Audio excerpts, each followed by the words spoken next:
Salut à toutes et à tous et bienvenue dans cette nouvelle vidéo. Aujourd'hui on se retrouve pour parler de nos jeux de déduction. Combien de fois j'ai entendu les jeux de déduction c'est pas fait pour moi, mais il y a tellement de types de jeux de déduction différents qu'il y a forcément un jeu pour vous. La déduction ça va du qui est en passant par Love Letter jusqu'au Turing Machine, enfin bref, ce qui les réunit tous c'est qu'ils s'appuient sur de la logique et que globalement il faudra trouver une réponse cachée en posant des questions ou en trouvant des indices. Je vais donc vous présenter nos 5 jeux de déduction et je suis persuadée qu'il y en a au moins un qui va vous parler. Évidemment vous pouvez ne pas aimer la déduction, c'est votre droit légal. C'est de la merde. Quoi?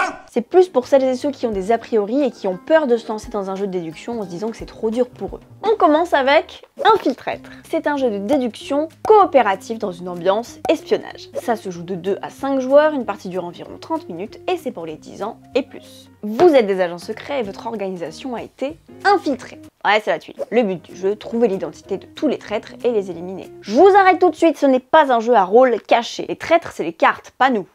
Nous, on est copains. Je suis déçu. Chacun connaît l'identité d'un traître, mais on peut pas se le dire à haute voix puisque notre agence est évidemment surveillée. Vous allez jouer des cartes devant les traîtres des uns et des autres pour déduire leur identité. Une carte orientée à la verticale a un point commun avec le traître. Une carte à l'horizontale n'en a aucun, ni couleur, ni chiffre. Donc petit à petit, vous allez pouvoir éliminer les possibilités et trouver l'identité de tous les traîtres. Dans la boîte, il y a 20 missions à l'intensité progressive, elles sont toutes rejouables. La mission 21 est d'ailleurs déjà prête pour les plus experts. Infiltraître, ça reste de la déduction accessible grâce à la coopération. Vous allez tous discuter ensemble de vos déductions. Ça se joue jusqu'à 5, dans celui-là, vous pouvez totalement le sortir en début de soirée. En plus, il y a un pistolet pour pointer les traîtres, c'est rigolo. On passe ensuite à Cryptid. Cryptid, c'est un jeu de déduction et d'intuition. Ce qui le rend accessible, c'est qu'il y a un facteur chance. Ça se joue de 3 à 5 joueurs, une partie dure environ 30 minutes et c'est pour les 10 ans et plus. Le but du jeu, c'est de trouver où se planque le cryptide avant les autres. C'est quoi un cryptide? Un cryptide, c'est une créature légendaire, donc un truc on se dit ouais peut-être ça existe, mais en fait on n'est pas sûr que ça existe. Non, ça n'existe pas. Ça existe? Non. Évidemment, la première personne qui trouve pour de vrai cette bête-là, c'est la classe. Donc il y a un plateau avec plein de petites cases et le cryptide est dans l'une d'entre elles. Chacun commence avec un indice sur sa localisation. Moi je sais qu'il est pas dans l'eau, toi tu sais qu'il est à côté d'une montagne, et toi tu sais qu'il aime les frites. Aucun rapport. Bref, chacun sait un truc que les autres savent pas. À votre tour, vous allez faire une hypothèse sur la localisation du cryptide.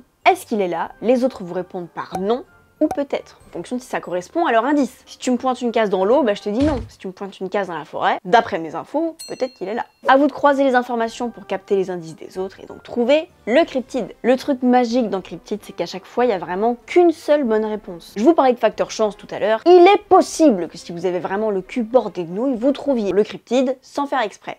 Bon, c'est ce qui fait que c'est familial et que vous pouvez avoir ce petit rush de si ça se trouve, j'ai trouvé la bonne case là. Maintenant, évidemment, il y en a d'autres que ça énerve. Il y a plein de mises en place différentes, des faciles et des difficiles. Vous pouvez doser le niveau de difficulté. C'est un jeu qui a pas mal d'années maintenant, mais qui résiste vraiment au temps. On passe à Chronologique. Le beau gosse de la sélection quoi. Chronologique, c'est de la déduction et de la pure logique sous forme d'enquête. Ça se joue de 1 à 4 joueurs, une partie dure environ 30 minutes et c'est pour les 10 ans et plus. Le but du jeu, résoudre l'enquête avant les autres. Une série d'affaires mystérieuses requiert votre expertise. Vous enquêtez sur 6 suspects qui sont allés dans 6 salles emblématiques de l'Opéra de Paris sur les 6 dernières heures de la soirée. Vous allez donc essayer de savoir qui est où et quand. À chaque tour, vous enquêtez sur les lieux de l'opéra, soit par rapport à un suspect, soit par rapport à un moment de la soirée. Chaque carte vous donne 2 informations. Une que vous êtes obligé de partager avec les autres, et une information plus précise que vous gardez secrète pour vous. Donc même pendant le tour des autres, vous allez pouvoir noter des infos qui vont vous permettre d'affiner déduction. Et on sait que toutes les heures, tous les personnages changent de pièce. Ils peuvent pas rester dans la même. Tu te dis le journaliste en temps 3 il est là, donc en temps 4 il est soit là, sauf que je sais qu'il passe jamais dans l'escalier, donc il est dans la salle. 3 scénarios différents composés chacun de 5 enquêtes. C'est pas les mêmes choses que vous allez devoir chercher à chaque fois. Pour les nostalgiques du Cluedo ou les fans de logique, c'est vraiment le nouvel indispensable. On passe à la recherche de la planète X. Déduction pure et dure, on est vraiment sur du casse-tête. Ça se joue de 1 à 4 joueurs, une partie dure au moins 1 heure et c'est pour les 12 ans et plus. Vous allez sonder le système solaire à la recherche de la planète X. C'est une planète qui, on le pense, fait partie d'un système solaire, ce qui expliquerait certains mouvements d'objets célestes qui font un peu n'importe quoi. Le but du jeu, trouver la planète X et ce qui se trouve dans les 2 secteurs qui l'entourent. Donc là, comme dans Cryptid, il faut trouver le truc avant les autres. Mais à l'inverse, il n'y a aucun facteur chance. Vous devez justifier votre hypothèse en disant ce qui entoure la planète X. Parce que c'est facile de dire je sais où elle est là. Qu'est-ce qui te prouve qu'elle est là? Je te dis qu'à côté, il y a un nuage de gaz et une comète. Ok. Le plateau est divisé en secteurs et contiennent soit un objet céleste, y compris la planète X, soit ils sont vides. Chaque objet obéit à des règles par rapport aux autres objets célestes. Loi de l'attraction, tout ça, t'as vu? Par exemple, les nuages de gaz sont proches d'un secteur vide, parce qu'on le sait, il faut toujours s'éloigner des gaz. Les astéroïdes se baladent en paires. La planète naine ne peut pas être à côté de la planète X, et la planète X, elle se trouve dans un secteur qui semble vide, sinon on la chercherait pas. À votre tour, vous avez plusieurs actions possibles pour récupérer des infos. Plus elles sont balèzes, plus elles vont vous consommer du temps. Et c'est là où vous êtes sur la piste de temps qui définit l'ordre de jeu. Tout est très bien fait. Et vous ferez des hypothèses sur ce qui se trouve dans les secteurs du système solaire pour marquer des points. Si elles sont justes, évidemment. C'est un jeu qui fonctionne avec une application. Je vous arrête tout de suite les haters des applications. Là, l'appli, elle est parfaite.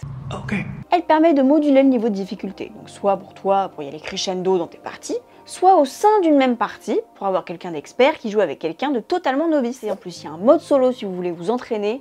Bref. Rejouabilité infinie du coup puisque les placements sont générés aléatoirement par l'application. L'ambiance casse-tête, casse-couille bourbier que j'adore et c'est ce qu'on s'imagine quand on pense à un jeu de déduction. J'ai très envie de refaire une partie là parce que ça fait longtemps que j'y ai pas joué. Parce que je jouais à la recherche des espèces disparues. Sauf que c'est pas la même sensation. Donc j'ai toujours envie de jouer aux deux. Mêmes auteurs, même mécanique de base, mais avec de l'immersion et de la visualisation dans l'espace. Mais c'est pas dans l'espace, c'est sur une île, mais t'as capté.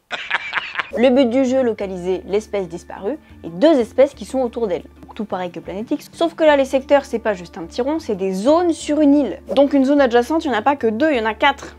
Ou 5. 5.